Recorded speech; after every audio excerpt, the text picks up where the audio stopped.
It's a very special day, you all. Cole Stollard has put on his very finest this morning. Let me just say, for street and sanitation workers all over the city of Chicago, we appreciate you, and just know that your commissioner put on his very best. Thank you, Cole. Look at you. Anybody else I can pick on this morning? All right. Good morning, everyone. Thank you all for being here today. I do want to thank a few people. The Chicago Department of Family and Support Services Commissioner, Brandy Kanazi, thank you.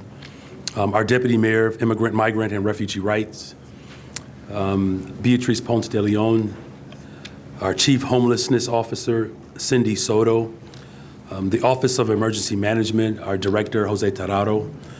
Thank you all, the OMC, DFSS, CPD, Chicago Public Schools, City Colleges, CTA, CDPH, DCASE, DOH, BACP, Aviation, and all those acronyms. You can see Justin Lawrence. He studies this stuff every day. Trust me, he does.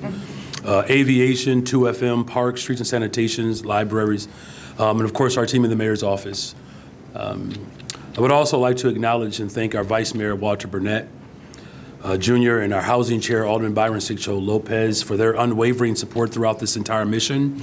As many of you all know, the 27th Ward hosted the most shelters. The 25th Ward hosted the largest shelter.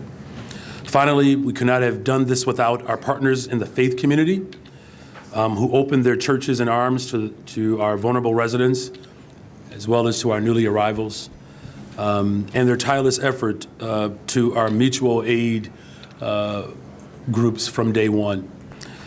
Our community of small businesses who have stepped up in the time of need to feed those in need. I look forward to the continued collaboration with them and the city council members as we enter into this next phase. Additionally, I would like to acknowledge the partnerships with the state of Illinois, the Department of Human Services, Governor Pritzker and his entire team. They've been remarkable. Cook County partners, including the board president, Tony Preckwinkle, the Cook County Health Department, and the Board of Commissioners. Thank you all. All of our alders who stood with us, supporting, finding solutions in City Council. Really thank you from the bottom of my heart. We look forward to the collaborating with the One System Initiative partners, including the state of Illinois and many community providers who participated in drafting a vision and recommendations for a more equitable, effective shelter system. When my administration came into office, we inherited a humanitarian crisis with scores of buses with newly arrivals sent from the southern border without notice, care, or any coordination. This act was meant to destabilize Chicago as a welcoming sanctuary city. We fought back and showed the world just how welcoming we can be. My administration, in collaboration with partners in the state and county governments, along with hundreds of mutual aid volunteers and community partners, were able to create the infrastructure and means to support the almost 50,000 men, women, and children who arrived in Chicago over the course of the last 2 years. Even with the threat of more buses being sent to Chicago ahead of the Democratic National Convention, we stood strong and built an infrastructure to sustain the demand for shelter. Due to the executive order signed by President Joe Biden and the hard work, we are now moving into a different phase of this humanitarian effort. Currently, we are seeing fewer and fewer asylum seekers arrive in the city of Chicago. And the resettlement efforts, wraparound services, and support provided in the shelter system by Chicago and our partners at the county and state empower thousands of new arrivals to be on a path to self-sufficiency. So we are now able to shift from a large-scale crisis response to a more cost-effective, equitable, and strategic approach that addresses homelessness for all who need support. And that is why today we announce steps to demobilize the new arrivals operation by the end of 2024 and transition to the One System Initiative 2025. This shift means demobilizing the new arrivals mission by the end of the year to focus on adding 3,800 beds to the legacy DFSS homelessness service system in collaboration with state partners and advocates. A one shelter A One Shelter initiative is a single, unified system that consolidates the new arrival shelters with the current Chicago delegate homelessness shelters. This will help to ensure that we have a single and equitable shelter system for anyone. An equitable shelter system for anyone experiencing homelessness. It will also eliminate shelter stay limits and over time will provide more options for unhoused residents and families with children. We will continue to work with our One System partners to further develop resources and services to better meet the needs of anyone who needs service, whether they arrived here just a few days ago or have lived here all of their lives. Look, we've already shown the world that we have the determination and the fight to meet the needs of almost 50,000 new arrivals in less than 2 years. 1 year ago today, thousands were sleeping on the floors of police stations, airports, as we stood up new shelters every single week. At the peak, there were 12 to 15 buses arriving daily and 15,000 beds in operation. We collaborated with the county to ensure basic health care, joined forces with the state and community-based organizations to provide wraparound services and rental assistance. We supported resettlement and reunification of thousands of families and individuals. Our city also activated the philanthropic, faith, and human services communities to develop small-scale sheltering, rapid responses, and new resources to help meet the urgent needs. Mutual aid volunteers across the city leveraged their networks, built from COVID response, showed up in unimaginable ways to welcome our new neighbors. CPS enrolled an estimated 20,000 new arrivals. Under the leadership of CDPH, we overcame a measles outbreak that had no playbook for congregate shelters. And while we have had many successes, this mission has highlighted Chicago's growing housing crisis and our need for long-term investments in shelters, wraparound services, and safe and affordable housing that support people on their pathway to self-sufficiency and success. Housing is a human right, and that principle always guides my policy and my practices. And that is why I champion Bring Chicago Home, invested $250 million this year for homelessness services, and passed an historic $1.25 billion investment for housing and economic development in chronically neglected parts of the city. Our housing agenda creates pathways for sheltering unhoused neighbors in permanent supportive housing, all the way to home ownership, which will help close the racial wealth gap. In fact, speaking of bringing Chicago home, we have projected the need for as many as 11,000 shelter beds to serve all Chicagoans experiencing homelessness, including our new arrivals, 11,000. This number is a worst-case scenario if no policies or programs were activated to provide support. Our cost analysis determined that the $100 million estimate that would have been raised through a dedicated revenue source like Bring Chicago Home would have helped close the gap and fund the 11,000 beds. I'll say that one more time. The number of beds that we actually need to respond to this crisis, if we would have passed Bring Chicago Home, less than 3% of the wealthiest of those who are wealthy, the money that we would have raised would have responded in a timely fashion to the crisis that is in front of us. Instead, we can only cover what our budget allows. We are making a significant investment, more than doubling our 3,000 shelter bed capacity for a total of 6,800 beds. But imagine the increase in our capacity if Bring Chicago Home would have passed. Look, I'm excited to continue to do the important work towards a one unified homeless shelter and services system to better serve everyone who is in need. It's a part of our policies to build a better, stronger, and much safer Chicago. The next phase of this transition includes coordination, collaboration, and leadership as our Chief Homelessness Officer, Cindy Soto, launches the development of a 5-year strategic plan to integrate the One System initiative and other efforts of our city and community partners to support our unhoused neighbors. I'm proud that we have a commitment to remain a welcoming city that provides for everyone. I'm proud that the work in the community continues to grow to meet this great challenge. Our potential is still yet unmatched. And thank you all to all of you who have done hard work. And with that, I'd like to introduce our Deputy Mayor of Immigrant, Migrant, and Refugee Rights, Beatrice Ponce de Leon.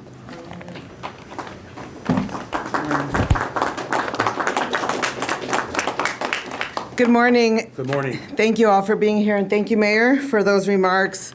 Thanks especially for your leadership over the past 17 months as we, the City of Chicago, faced the new patterns of migration happening across the world and impacting us directly here in our city.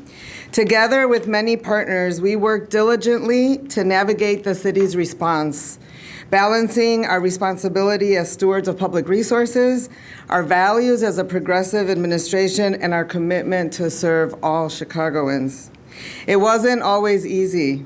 We learned many lessons along the way, but in the end, Chicago developed a compassionate, fiscally responsible resettlement model that prevented nearly 50,000 people from becoming unsheltered, and that set our city on a path toward a better system for all. To put into perspective the scale of the operation, I want to share a few more highlights referenced by the mayor, and I'll start with CDPH. We have built an infrastructure for immunizations and public health screenings that has now immunized or administered well over 50,000 vaccines, 30,000 alone for measles. We've also served approximately 25,000 individuals in partnership with the state and their rental assistance program, connecting them to apartments and moving to other places with friends and family. The city, in partnership again with USCIS at the federal level and the state and community organizations, helped 8,500 people apply for temporary protective status or work authorization. And through an innovative program for volunteers, we have now listed over 900 volunteer opportunities that people have been able to plug into, with organizations supporting new arrivals as well as most recently in our shelter system. We launched an ESL and a financial literacy program to bring to our new arrivals. And Chicagoans have been generous, donating over $500,000 to our Amazon wish list by purchasing products there. More than 1 million baby wipes have come our way in donations, and really tens of thousands of coats and winter gear were gathered last year. People have donated in many ways their own individual time and treasure, and the organizations that support our human service infrastructure here in Chicago. At the beginning of 2024, at the height of the mission, as the mayor mentioned, we were serving 15,000 people in our shelters. These were individuals from around the world. Yes, there were Venezuelans there, but we also have Haitians, Ecuadorians, Senegalese, Colombians, and many others in the shelter system. And while the arrival of immigrants and refugees in Chicago is not new, we are a city that has seen groups of immigrants throughout our history. The sudden arrival of asylum seekers in a very short time frame was unprecedented. And our city was tasked with handling this crisis response without a budget and with minimal federal support. In the end, we did it. We didn't do it alone, but we were able to manage this operation and now transition into a bigger, better system for other people experiencing homelessness. Ultimately, the New Arrivals mission was driven by two goals. One was to meet the most basic human needs of people arriving here, and the other was to learn and leverage the moment to build better systems of care. After taking office, our administration quickly recognized the importance of sharing this responsibility for the migrant mission with all levels of government. And I recall very directly working strategically to bring on the partnerships that we needed with the state and the county, which resulted in new investments and in a more inclusive regional approach. We also understood that the two systems were inequitable and that we had to work towards one, and made the commitment for the One System initiative. And finally, we knew that resettlement of asylum seekers and refugees is a federal responsibility. We had to call on our federal government, advocate for more support and for policy changes that would make a difference. We will continue to advocate with the federal government for resettlement cities like Chicago, and also for comprehensive immigration reform that includes work permits so that people who are here are able to support themselves, their families, and contribute to our communities. And finally, migration and seeking asylum are internationally recognized human rights. Having a safe place to sleep and to call home is also a human right. I'm proud to be part of an administration that is committed to upholding these human rights and uplifting our most vulnerable individuals and communities. This has meant helping asylum seekers on their journey, but also investing in housing and homelessness, and investing in the Black community in Chicago, which has faced generations of disinvestment and marginalization. Our mayor has said this often, it's not either or, it's both and we have figured out ways to do that. As we move away from the crisis mission into our accelerating this transition to the One System into next year, we know that it is the right time. The city has not received a bus in the area since mid-June, and arrivals at the landing zone are much lower. We are also seeing that of the folks who are arriving here, only about a third are having crossed immediately at the border and having been in the country for a lower number of days. This period between today and the end of December will be a transitional phase in which we ramp down the operations. And in a moment, you'll hear from Harley Jones, our executive on loan, about the details of that work. Beginning in January, as we move into the One System, our Chief Homelessness Officer and Commissioner Brandy Kanazi will work to roll that out in partnership with the state. They will provide more details in a moment as well. I want to echo the mayor's appreciation for all of the people of Chicago who worked day in and day out to make this mission a reality and to make sure that our operation was a smooth operation throughout. I'm grateful especially for the mayor's office team that has supported our work as we developed new systems, new policies, and new protocols to make this happen. And, without listing all of the organizations, I think it is important to call again and say thank you to the many, many Chicagoans, volunteers, organizers, advocates, donors, mutual aid groups, community-based organizations, faith groups, philanthropy and foundations, and others who've come together on their own and with us to make this happen.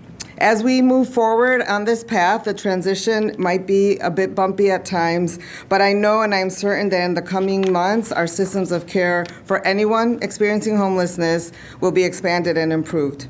Our team at the Office of Immigrant, Migrant, and Refugee Rights will continue to support these efforts, but we will shift our focus to policies and programs that promote immigrant integration and inclusion, such as language access and workforce development for all immigrants, ensuring that our newest neighbors, as well as those who've been here for longer, have opportunities to thrive. And this is good, both for them and for our city. And as these efforts take off, we will strive to apply an intersectional lens and to build solidarity across communities, because we know that by uplifting our most vulnerable, we will be uplifting all. With that, thank you so much for being here, and I look forward to our continued work together. Thank you. Harley, I'll pass it over to you for more details.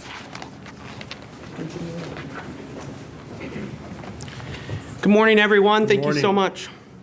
My name is Harley Jones. I'm an executive on loan in the mayor's office supporting the new arrivals mission.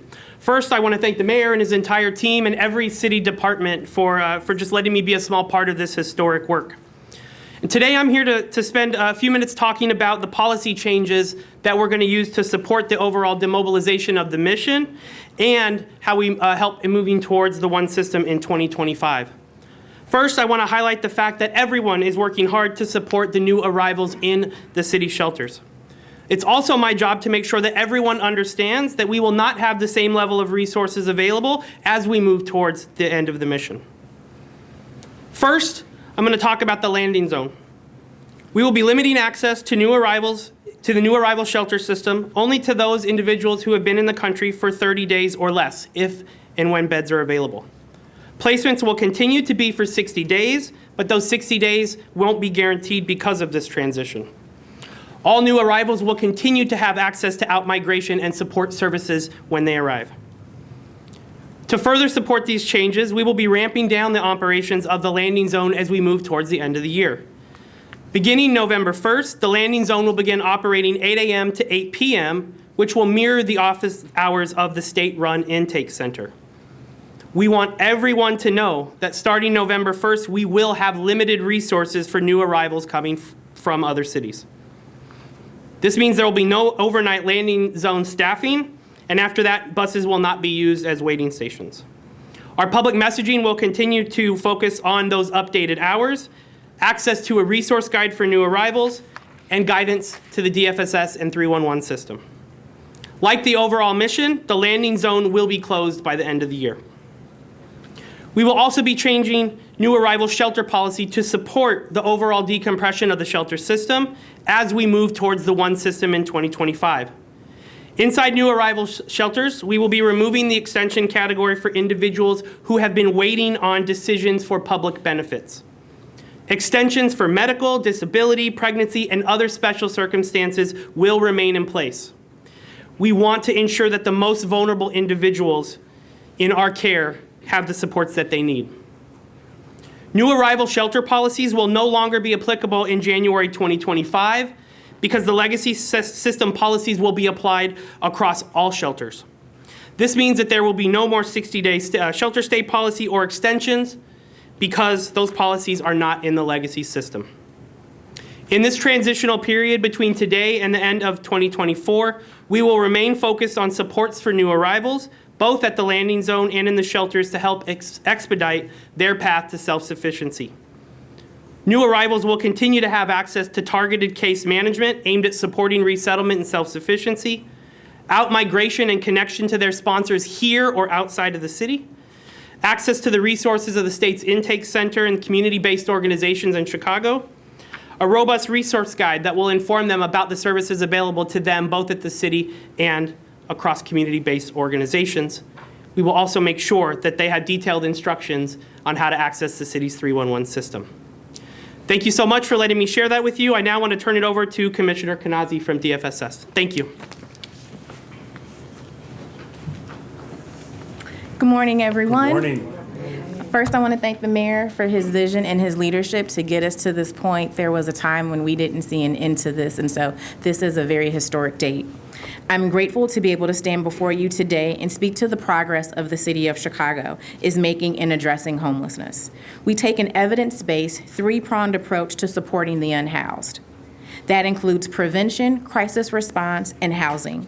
We have worked tirelessly with our partners to address systemic barriers to housing so that people don't experience homelessness in the first place. DFS funds the Homeless Prevention Call Center, available by calling 311, which is a hub for homeless resources and funding.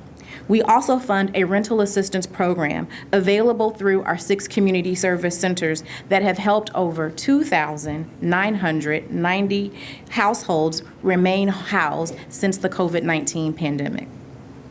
We operate our own homeless outreach and prevention team, and we also work with and fund experienced homeless outreach shelter providers, street outreach providers, and drop-in centers to meet the needs and make sure that those experiencing crisis, that we work to get them housed and into stable housing, since we know that housing is the answer to homelessness. COVID relief funding allowed us to take innovative programming, such as rapid rehousing, to new levels of effectiveness. Between October 2020 and August 2024, 2,970 households were successfully moved into housing through this program. 72% of households have remained housed when services ended. That's really important to know the retention rate. We are also investing in improving the physical infrastructure of our shelter system to better serve safely and with dignity the people that need shelter resources. In partnership with Commissioner Castaneda and the Department of Housing, the city will improve 700 to 1,000 shelter beds in our system over the next several years, with improved accessibility, privacy, and trauma-informed design.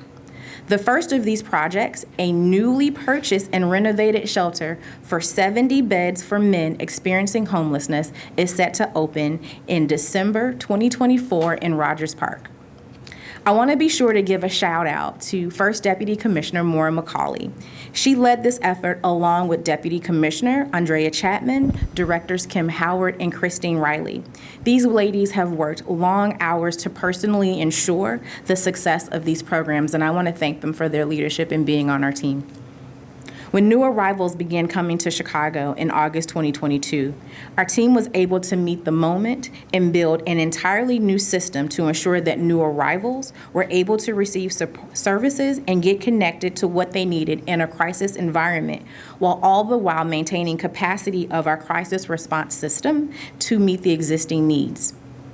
Through coordinated efforts with other city departments, state and federal government partners, and local community-based organizations, thousands of new arrivals have been screened for a variety of affirmative immigration remedies and supported with applications for asylum, temporary protected status, work permits, and more. Our partners have brought into our shelters an array of services for our newest neighbors, including mental and medical health services, cultural orientations, know your rights trainings, gender-based violence trainings, arts and cultural programming, housing and resettlement supports, and coordinated enrollments for CPS and our early learning program providers.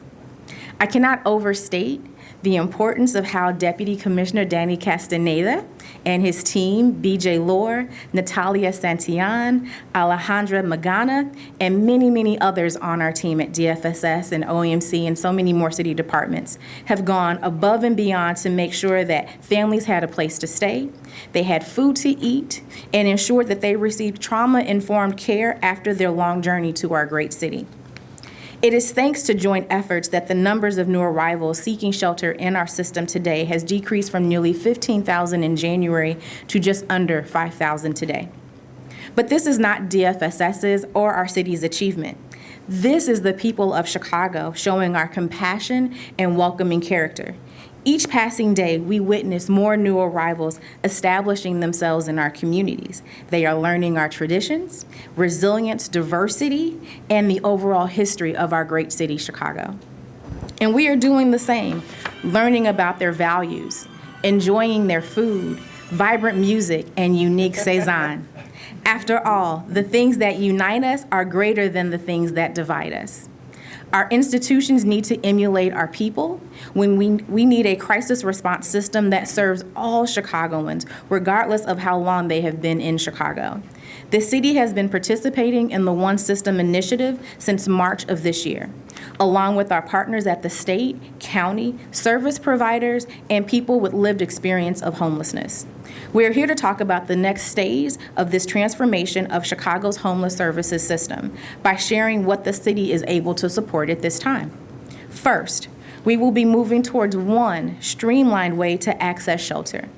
As the landing zone phases out, everyone will begin to access shelter by calling 311. Second, we will sustain 2,100 city-funded shelter beds plus 1,700 state shelter beds currently for new arrivals and fold them into our homeless service system. These shelters will be operated by community-based organizations in alignment with the rest of our entire homeless system. With existing city and state commitments, this is a total of 6,800 shelter beds for anyone in need of shelter. Third, we will expand capacity building and technical assistance to serve everyone equitably and effectively in our system. Homeless shelters in Chicago have long served anyone in need who shows up their door. Serving households who are new to the U.S. is not new to our homeless system providers. But with this transition, we will have more support for all of our shelters in sharing and implementing best practices, an opportunity for enhanced data standards, ensuring language access, and supporting better outcomes for shelter residents. This transition will not happen overnight. We will be planned and intentional as we work with service providers and the Chicago Continuum of Care. This transition will allow us to build a stronger, more resilient crisis response system. Our staff and partners will continue to strive to ensure that families that arrive in Chicago are reunified with their friends and family and re-leverage diversion services. For some, Chicago is not their destination, but a stop along their journey. We will continue to provide services with compassion, dignity, and respect. We remain committed to eradicating homelessness in Chicago. Next, I would like to bring up our Chief Homeless Officer, Cindy Soto. Thank you.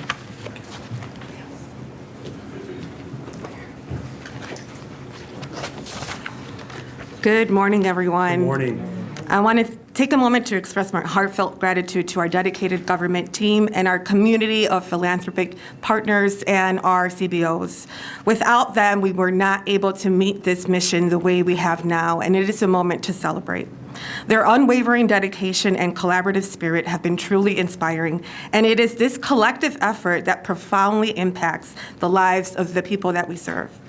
As we transition from the new arrival system to our legacy system, I am excited about the opportunity ahead to continue bringing the mayor's vision to life of creating a stronger, more equitable homeless service system for our great city. This change is not just about operations. It represents a chance to enhance our strategies and ensure that every person who is unhoused or at risk of losing housing receives the compassionate support they need. On September 16, we received important recommendations regarding the One System initiative from community partners. This work will guide us with the state of Illinois to build a unified system. These recommendations will shape our future direction, and we are committed to integrating them into our plans. Two initial key initiatives we are pursuing include instituting a rental assistance program to help decompress our shelters, and establishing an access point that incorporates the promising practices we've learned from the landing zone. Our unified objective is to improve our services and programs, ensuring that everyone can access the necessary resources regardless of their circumstances. Community engagement will be crucial as we implement these significant changes, and we will be sharing more details on how the city plans to launch the 5-year strategic plan. Your voices, insights, and experiences will be essential in shaping our path forward. In the meantime, I encourage you to continue reaching out to us. Together, we can ensure that our efforts truly reflect the needs of our community. Thank you for your dedication, compassion, and tireless efforts to everyone. Now I will turn it over to the mayor for questions and answers. Thank you. Thank you, everyone. Again, I want to thank Alders Walter Burnett Jr. and Byron Siccho Lopez for their leadership.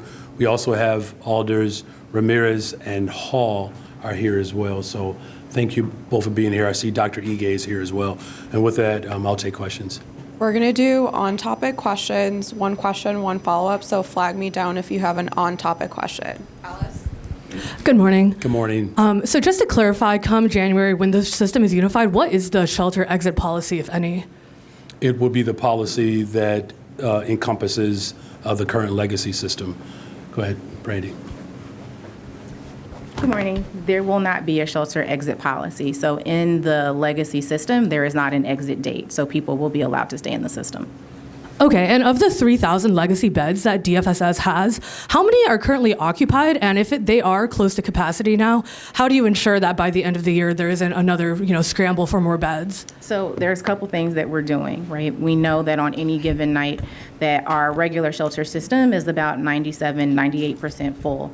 Part of the work that we'll be doing with Chief Soto and the One System initiative is folding all of these beds in. And so as individuals in the new arrival system, we're going to continue to work with the state on rental assistance, right, and make sure that we are moving people along in their shelter journey. We also have a commitment to make sure that we're using the rapid rehousing model. So you heard me talk about the numbers. That has been a way that we've been able to move people in shelter, out of shelter, and into housing, so we're creating that path through. The last point is really about leveraging the system and making sure that we have a coordinated response about how we prioritize individuals going into shelter into 2025. I think the last point is, again, had we been able to pass Bring Chicago Home, this conversation would be much different. The interests of corporations got in the way of what was a clear opportunity to generate revenue from less than 3% of the overall Chicago population, of which 97% would have received a tax break. Unfortunately, those scare tactics have put us in this position now where we are doing everything that we can afford. How will it work logistically? Are you going to be housing migrant families with homeless families or homeless men? How will it work logistically? Is everyone going to be in shelters together? The goal of the one shelter system is that there's not, it's to eliminate a segregated system. Anyone who is experiencing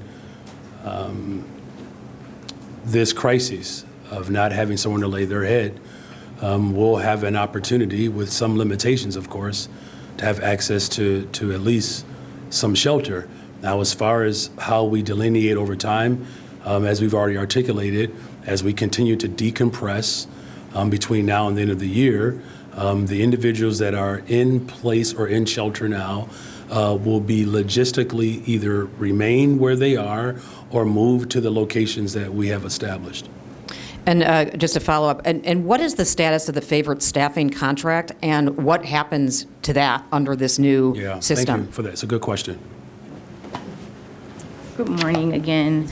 So, as you know, we have moved from a contractor model that supported our shelters to, we have started to transition to a CBO model. We currently have 2 community-based organizations, Bright Star and Clio, that are running shelters. We will continue to continue that pattern of practice, and all of the shelters for the new arrivals, current shelters, will be operated by CBOs, just like our homeless system. Currently, right now, we have about 557 favorite staff, and so as we close out this mission, we will close out the favorite contract as well.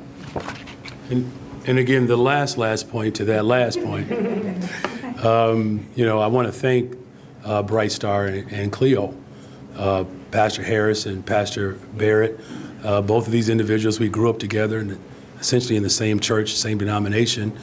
These are Black-led organizations responding to this mission. We've already saved the taxpayers over $200 million just through our shrewd ability to renegotiate agreements multiple times. And I do apologize, Commissioner Kanazi, who had to help lead that charge, but we needed to save taxpayer dollars. And so it was cumbersome, it was an arduous process, but again, it saved $200 million, and we're able to put community-based organizations, particularly ones that are led by Black folks, to respond to this mission, especially because we know that 70% of people who are unhoused right now in Chicago are Black folks. So, this again is a celebratory moment, but yet it's still very sobering because we need to do more, and we will continue to work hard to do more. Can you talk about what the out-migration services look like, exactly what you do for people who basically you can't accommodate and need to go elsewhere? And also, what sort of impact will this have on your budget next year? Well, we'll start with that process. Deputy Mayor? Yes. Thank you for the question about out-migration. The state of Illinois has a program that they fund with community partners to connect people with friends or family somewhere else. So they verify if people don't want to stay in Chicago, they're actually trying to get somewhere else in the Midwest or another part of the country, and they will pay for a bus ticket for them to do that, to out-migrate. There's also some support for folks who have a shorter way to go, maybe a suburb, they have somewhere else, someone to meet other than Chicago, and they're not staying in the shelter system. They get that ride, Uber ride or ticket or taxi ride covered for them. Thank you. And then I think as far as the budget is concerned, look, this mission that we inherited, when the governor of Texas decided he wanted to attack Chicago, we rose above it. We still need more federal support, you all. This is a global crisis, by the way. I was in New York, Tamana, a couple of weeks ago with a Clinton Global Initiative. Name a city on the planet, and they're all dealing with the same dynamic. Global population shift, and national governments and federal governments have not done enough. And we know what the motto should look like. It's the motto that we used when, the tyrant in Russia attacked the Ukrainian people. And when those refugees needed a safe place to go, our federal government attach resources to those individuals, and there were communities that embraced them. And that's the point that our deputy mayor is saying, that we're talking about thousands of families that have made it to the United States of America. There are pockets or enclaves of communities that are stronger now, and they are prepared to embrace them. There are some other Midwestern cities, I can just say that are also interested in being supportive. What we have appropriated in this budget is what we can do right now. And, I've made a commitment that we were going to invest in people, and that's exactly what we're doing, and we're investing in everyone. And to the budget specific question, then how much are you going to ask City Council to approve for this unified system? Tamana, if you want me to give you my budget address before I give the budget address, man, as much as I like you, brother, I can't do that. But there will be an ask. But the ask is to respond to this one shelter system. That is the ask. We're asking City Council, the City of Chicago, to embrace an historic moment. This has never happened before. We took a crisis, managed it, and turned it into an operation of care and equity. That's what I said I was going to do. And so I'm grateful that we have alders here that recognize that assignment. And again, we cannot allow the federal government to abdicate its responsibility by responding to a crisis that they technically have the sole responsibility to respond to. Thank you. So would it be correct to say, or that the $150 million that in the budget forecast for new arrivals would be shifted to this new approach of No, one? that's not correct to say. So that $150 million was for this year's budget. This year's budget is expiring. What we're saying is that I'm going to present a budget to the City Council that's balanced with investment in a one shelter system, right? This is about what I said that I would do, was create a one shelter initiative that will allow us to respond to homelessness, period. Whether you have just arrived or whether you've been here for some time and you're down on your luck. I think the part about it that's most frustrating, and I thank you for that question, is that if we would have passed Bring Chicago Home, if the interests of corporations who have demonstrated that they are stingy and greedy, that had they just allowed for less than 3% to pay a small incremental increase on the transferring of property, which 97% of people would have received the tax break, we would have a system right now with 4,200 more beds. 4,200 beds. And that work has to continue. We have to continue to organize and show our work. See, as a public school teacher, I would always ask my students to show their work. I'm showing my work. We're building a single shelter system that allows us to respond to homelessness. That's what we are going to appropriate for, and I'm counting on the City Council to vote yes on that. So the 3,000 additional beds, 3,000 and some change, is that going to be? Is it 2,100? It's 3,800. 38. 2,100 cities, 1,700 states. So 2,100 city. I thank you for that clarification. I just want to make sure the people of Chicago know the difference. So it's 2,100, the city of Chicago, 1,700 state. So are those beds going to be in existing shelters that are going to stay open, or? That's a good question. So right now, our team is still working through where those final locations will be. Yep. Thank you. Hi, Mayor. Hi. There are nearly 5,000 asylum seekers in shelter today, which is a majority of the 600, 800 beds we'll have under this new unified system. Can you just explain more logistically how the city will determine who gets a bed under the new system? For example, Harley, will it be? He talked about that. Harley, you want to talk about that? I guess, will it be like first come, first serve for those currently in the system? Harley, you got it. Will they have to leave and re-enter? Will they be guaranteed a bed under this new system? Can you just delineate how they'll work for current residents? Yeah, great question. And in particular, this is going to be focused on some of the policy changes that we mentioned. So one of the ones that we highlighted was that removal of the extension around kind of the administrative decision around public benefits. So what we found is that we have almost 1,800 folks within that shelter system who have received somewhere between 1 and 7 extensions to their shelter time, who've been waiting for this administrative decisions on public benefits.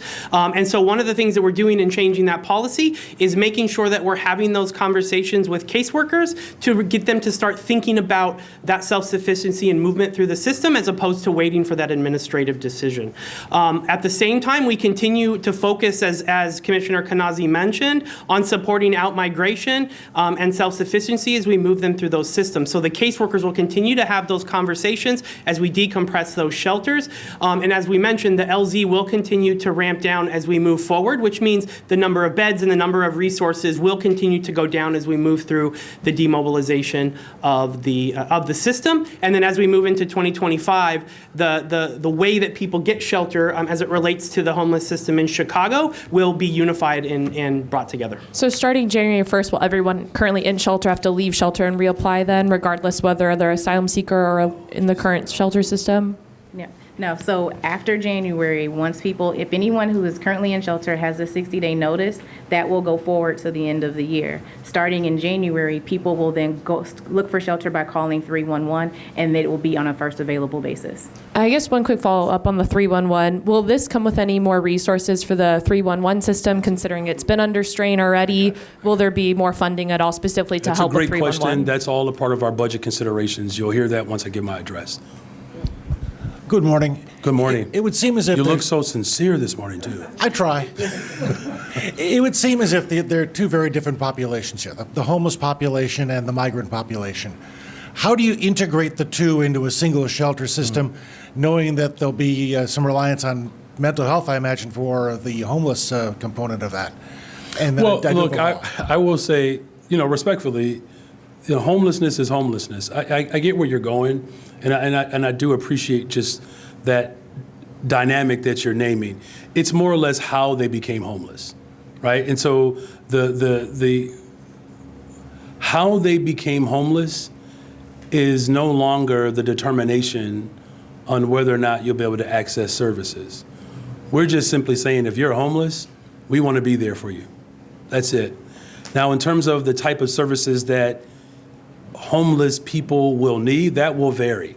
And that, from behavioral and mental health support services to work authorization, right? So if you are a born resident of Chicago, work authorization is not something that's required. You just need a job.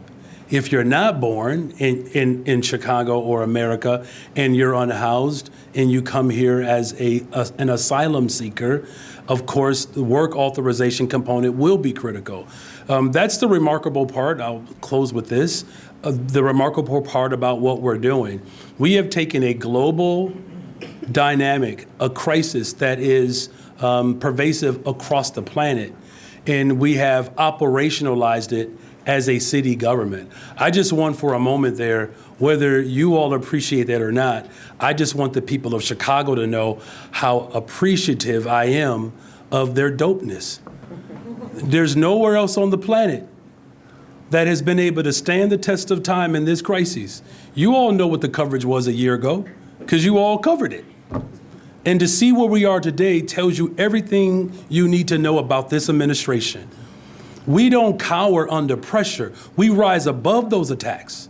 And so if you are homeless by way of seeking asylum or because you've experienced gross disinvestment from previous administrations, my administration is going to show up for you.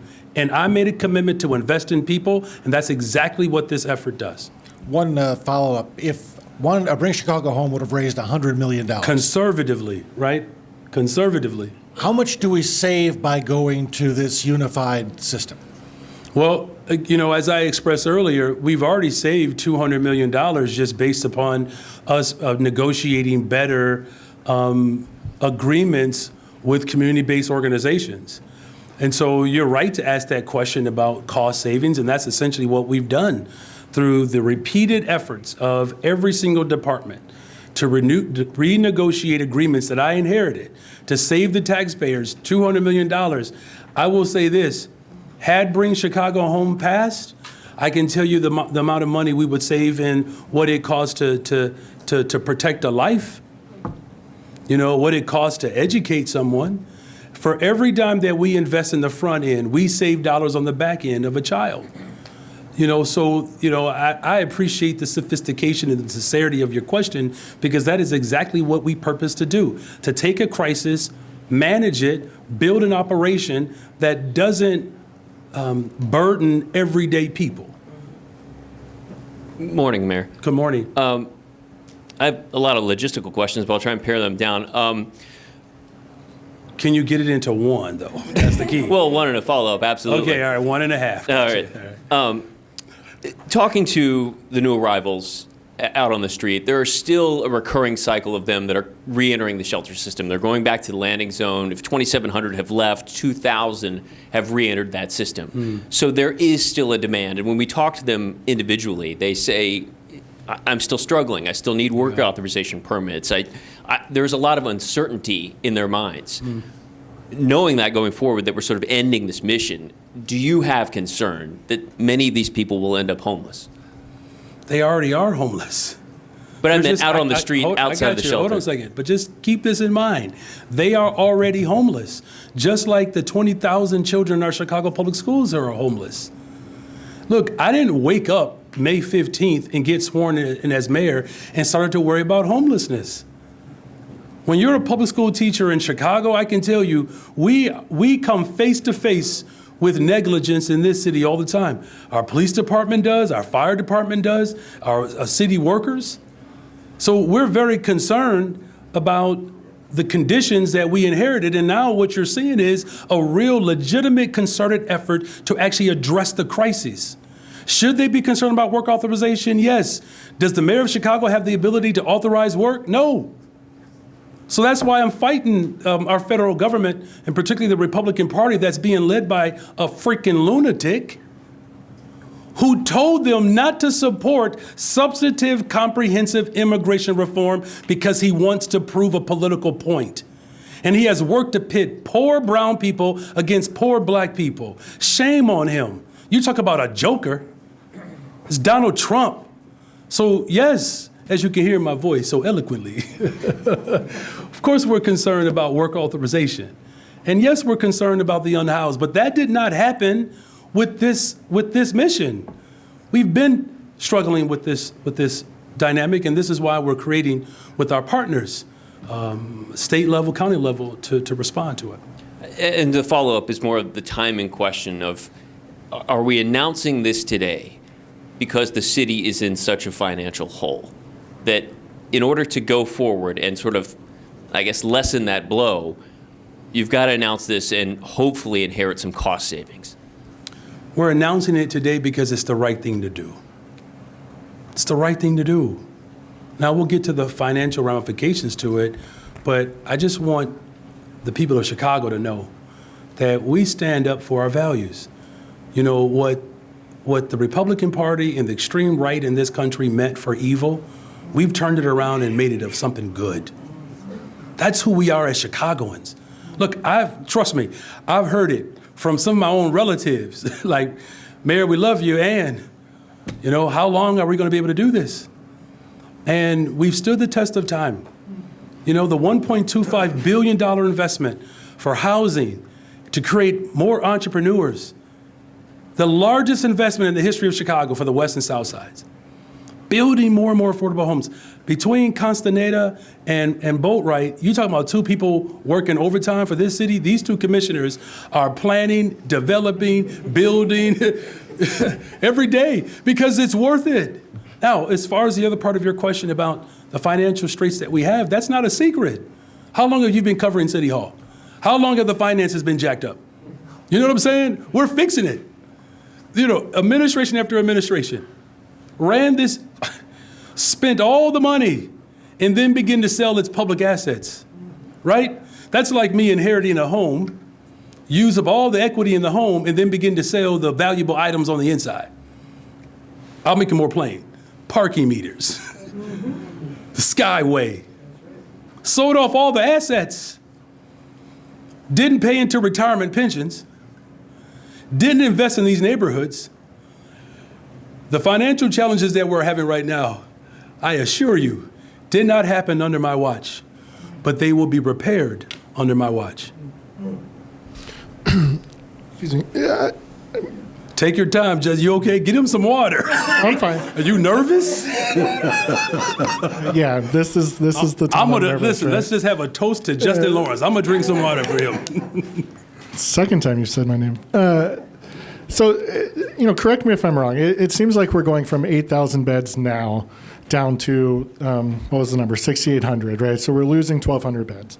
You have as he mentioned, 2,027 of the 2,747 people who've left shelter have re-entered shelter. There just seems to be a disconnect here that you can wind down this system, lose 1,200 beds by the end of the year, and that it won't directly lead to more people on the streets. Well, we've been decompressing. Look, we didn't just get down to 5,000 without a logistical plan, right? So as we've decompressed, we have narrowed, our approach. Look, that's not what we ultimately wanted to do. That's why we were fighting for progressive revenue. And trust me, I've been fighting for that for some time. And so I hear what you're saying. I understand why you are concluding that it's a disconnect. But be very clear, this team has been working on decompressing for months now. And so based upon the work of Beatrice Ponce de Leon, our deputy mayor, as well as our executive on loan, Harley, they've come up with a plan based upon the individuals that are currently in stay, who have historically received extensions of stay, that those individuals who won't qualify no longer allows us to continue to decompress. Now, to the last part of what you're ultimately concluding, and to what some of your other colleagues have raised, could this lead to people on the street? Look, I'll be remiss if I did not acknowledge the financial straits that we are experiencing right now and the impact that that's going to have on this mission. But I can tell you, it's not just our financial challenges in this particular mission. I can tell you that if we don't find the right revenue for our public education system, I can tell you the people who are going to lose there too. Same thing with community safety. All I'm saying is you are talking about our budget in a silo. The city government is responsible for, what do you all pass, like $16.8 billion? We're talking about multiple sister agencies that we have to coordinate with, multiple city departments that we have to coordinate with. I don't want to see anyone lose, right? But the harsh reality is that we can do what we can afford. We've been stretched to the limits. This is why I'm working with our partners at the state to help us. But ultimately, the care has to come from the federal government, you all. I cannot emphasize that enough. I know you all are asking me what my responsibilities are. And I've demonstrated to you, even the things that I'm not responsible for, I'll still do it. It's like a typical middle child, isn't it? And there are limitations. I've said from the very beginning, it's not sustainable. And that's why this election is so important. And back to the budget. So specifically in your budget forecast that was released a month ago or so, it had a specific $150 million line item, same as last year. Yeah, that's not the case anymore. I'll give you the full budget address in a couple of weeks. The $982 million included $150 million from As I said, you'll get the full budget address. Look, I get the question. I'm saying that I will give you in my budget address what the actual ask will be for this mission.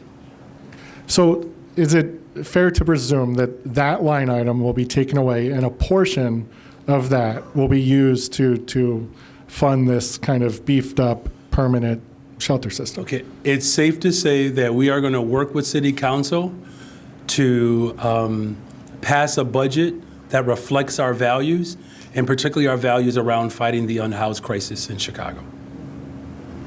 Hi, you've already touched on this a bit, but a couple weeks ago when the recommendations came out, those recommendations were to maintain 14,000 beds. So obviously, this is less than half of that recommendation. What would you say to those critics who are going to see that and see that as not a commitment from the city? And is there any commitment to maybe increase the beds in 2026 or we pass down Bring the line? Chicago Home? Look, I mean, I get where the criticism is coming from. I do. The criticism is coming from decades of disinvestment and not having operations that actually respond to this moment. And so this is why our 5-year strategic plan with our chief homelessness officer is so critical. Cindy? Thank you for the question.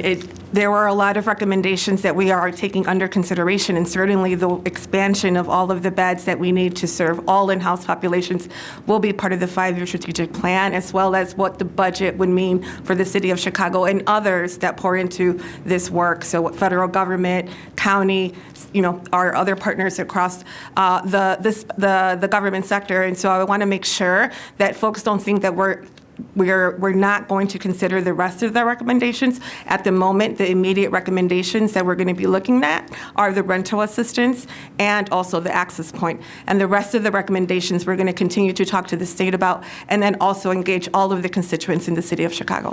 I had a quick follow-up on the access point. The recommendation was for that to be open 24/7 every single day a year. Is that going to be what the access point is, and is there going to be bilingual staff there? Yes, to culturally and linguistically appropriate services. That is something that the city has committed to from day one. In terms of the hours of operation, we are talking to the state in relation to what that's going to cost us and who can service the access point 24 hours. So that is to be determined, but it is something that we are discussing very directly with the state of Illinois and other partners as well. Thank you. Thank you for those questions. Yes. Buenos días, Mayor. Buenos Jorge de días. Santiago with Telemundo. The question will go in Spanish if that's okay for you, for Sure. Beatriz Somebody Ponce de can help me. Leon. Someone here can help me with the language. Absolutely. And this goes to Beatriz Ponce de León. ¿Qué es lo que deberían de saber las personas que van a llegar por acá? El mensaje es claro que a partir del 2025 todo va a estar bajo un solo sistema. Can you just put that into perspective, que nos lo digas todos en una frase completa de qué es lo que va a ocurrir, la importancia si es que hay preocupación? Yes. The question is what message we want to send so that people understand what will happen beginning in January of 2025. And you're asking for the migrants who might be coming to Chicago. Yes. Bueno, quiero compartir que vamos a cambiar el sistema de albergue para personas que han cruzado por la frontera sur, que vienen a Chicago. A partir de hoy hasta el fin de diciembre se van a implementar cambios en la política de los albergues y también en el sitio donde la gente llega a pedir el refugio. En este momento, ahora el límite va a ser para personas que tienen apenas de 30 días o menos en el país. Quiere decir que si usted cruzó la frontera hace un año, ya no califica como persona que nosotros consideramos una persona recién llegada pidiendo albergue. El segundo cambio va a ser que las personas que en este momento residen en los refugios que tienen extensiones porque están esperando los beneficios públicos del estado de Illinois, ya no se les va a seguir dando esa extensión. Hay personas que tienen ya 4, 5, hasta 7 extensiones porque están esperando esa decisión. Pero sabemos que podemos apoyarlos con alguna asistencia del estado, de la ciudad, de bastantes organizaciones para que busquen ellos la manera de resolver y buscar otro sitio, otro lugar en donde vivir. ¿Está bien? And my follow-up question in Espanol, if that's okay, Mayor. One more follow-up question. For Beatriz or me? For Beatriz, just is that okay? I'm giving you a little break, sir. A little break here. Listen, that's why Awesome. I'm good. And me and Justin can need some more water here. Beatriz, ¿esto era lo más efectivo en estos momentos para, por ejemplo, para vecindarios como Byron Sixto López, donde veíamos que estaban todos en una bodega, estaban en un centro? ¿Esto era lo más efectivo? ¿Esta era la ruta que necesitaban tomar en estos momentos porque ya ven la disminución? ¿O creen que todavía van a encontrar algunos problemas en el camino? Bueno, el momento es apropiado porque desde que comenzó esta misión nos dimos cuenta que no podíamos sostener dos sistemas de refugios separados. La ciudad tiene un sistema de tradición de largo plazo de ya 3,000 camas. Ahora con lo que estamos viendo en la reducción de necesidad en el sistema de refugios para migrantes, vamos a hacer una combinación de camas. Van a quedar 2,100 camas de la ciudad y 1,700 del estado, que son para migrantes. Esas se van a combinar con el sistema de la ciudad completo. A través de los meses que siguen, se van a ver la manera de coordinar y combinar esos refugios, pero en este momento es necesario empezar ya a cerrar la misión para poder hacer esa transición a un sistema más grande y más fuerte y sostenible para todos los que necesiten refugio en la ciudad. Gracias. Thank you. Good. All right. Well, thank you all again. I just want to express again the incredible amount of joy and appreciation and a degree of humility in this moment where this monumentous task was met by everyday Chicagoans. And I can't emphasize enough the support that we receive from every single department and sister agency. Again, special shout out to Beatrice Ponce de Leon, Harley, and Cindy, but our commissioners, Kanazi and Dr. Ige. Let me just say this, you all, the world has come to Chicago to figure out how we've done it. And this is not hyperbole. There was no playbook for the CDC on how to respond to an outbreak in a congregate setting in a shelter. A black woman, Dr. Ige, set the standard for the rest of the country. People around the country begin to find out that we passed a bus ordinance that challenged the governor of Texas to work with us. Now, one bus has come to Chicago, you all, since last December, because there was never an interest in coordinating with us. Their job was to try to create chaos, to influence the outcome of an election. Shame on them, but thank God for the people of Chicago. God bless you all. Thank you, Mayor.